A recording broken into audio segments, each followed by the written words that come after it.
First of all, I talked to a few people here about doing some publication. Some of us published it, some of us published part of it. I'll send a letter to all of you, and we'll try to figure out a way to do it, maybe in a journal, maybe in a book, and we'll see. But I think that we've got, at least I have some insights from this conference, and I think that if I share it with you, maybe it will apply to everybody. First, I have a book here that you're all invited to look, except you that you saw it. It's a book by Penny Summerfield. It's called Histories of the Self. And it deals exactly with ego documents. She just calls it personal narrative, but it doesn't matter. And she talks about how do historians use letters and diaries and autobiographies and memoirs. And finally, she talks about representations. So first, how do we investigate it? And then what do we do with it? How do we represent it? So it's a very good book, and I do recommend it. It would give us some insights coming more from the philosophy of history than from history, but sometimes help by others could be very helpful to us. I've got some things that, when we talk about ego documents, we've got two different ones. Documents of a thing while it occurs. Letters, diaries come to mind more than others. And then we've got memoirs and testimonies. And testimonies, you see, the longer it is taken after the event, it got, I don't say it's more or less, but it got a different effect. It represents something else. So we must be very careful when we read it. And then there is a thing that we tend to forget, that everything has a literary form. We all must remember what Aidan White told us many, many years ago. What we are writing, we are plotting history.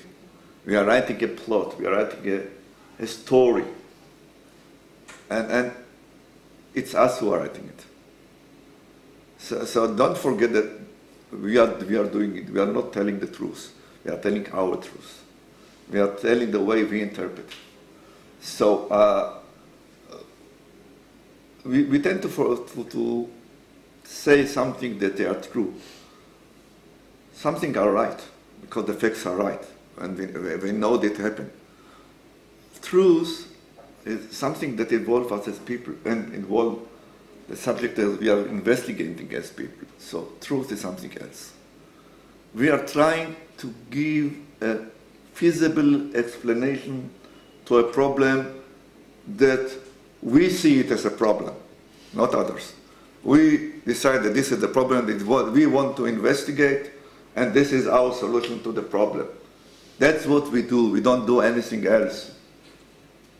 That's the way I see it.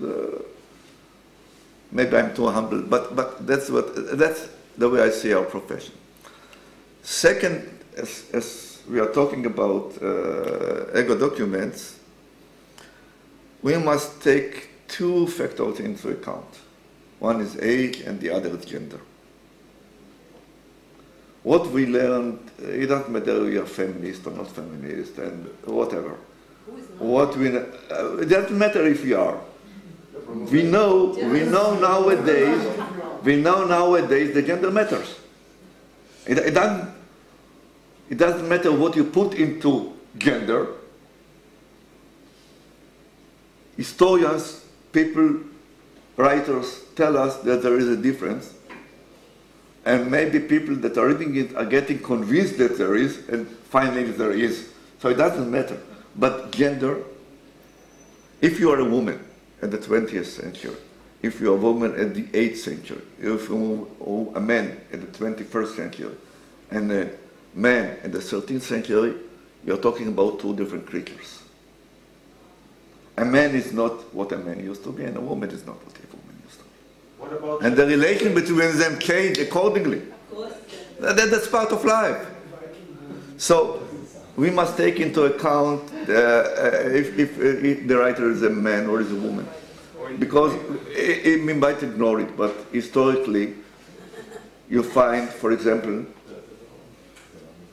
in the 1920s, in the 1930s, much more male doctors or female doctors, much more male nurses or female nurses. It has its effect on how do they react.